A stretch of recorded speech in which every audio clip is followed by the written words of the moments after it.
Hello and welcome. Today I'm adding Rodland from the Jellicoe Arcade Collection 1 for the Evercade to my ever-growing list where I rank every Evercade game ever.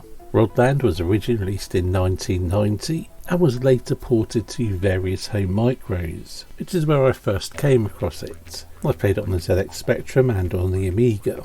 So yeah, I do have some nostalgia for this game. It's one I've always quite liked.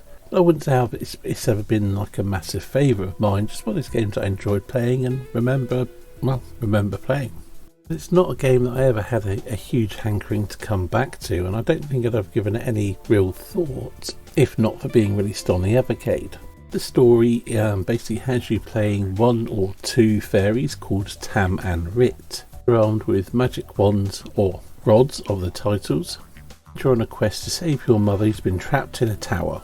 Or at least that's the first part of the game. Once you finish that adventure, there is another one, like a mini sequel or expanded version or whatever you want to call it, a separate campaign where you have to enter a pyramid to stop an evil demon who's building a mobile fortress. Gameplay. Essentially, Rodland is an elimination platformer. On each level you have to defeat all the enemies.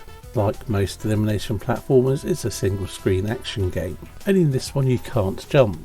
Walk left and right and climb ladders. You can also spawn magic ladders, or a magic ladder, or one at a time, to help you access areas you couldn't otherwise, and perhaps avoid enemies. You attack using your magic wand or your rod. It doesn't kill the enemies, it stuns them. And it allows you to grab your enemies and swing them back and forth, slamming them into the ground or into other enemies. There's a number of collectibles on each level, and once you collect all the collectibles, a message of extra game and the enemies become more aggressive and turn red. Of course, you can just destroy all the enemies without collecting all the items. You might be trading off a bit of your score for an easy completion of the level. It's also worth noting you also have boss fights to contend with as well. Graphics.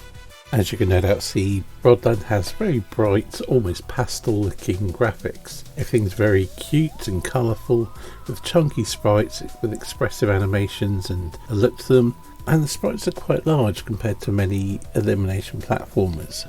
And although it's not technically the most impressive looking game, cute, well rendered, and has a very distinct charm to it. The animation when you're slamming enemies back and forth does seem a little bit brutal given the cute stylings of the game.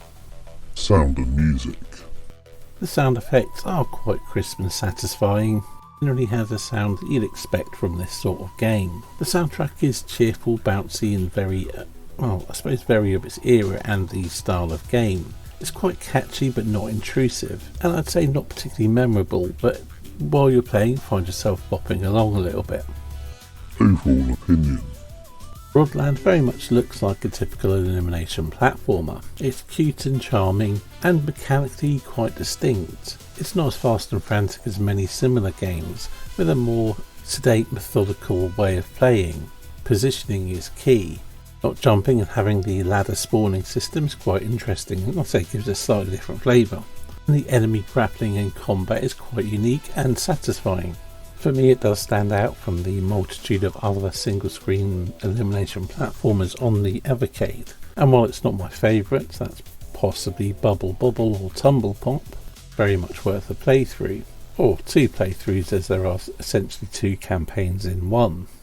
Ranking. I place Rodland on my ever-growing list where I rank every Evercade game ever.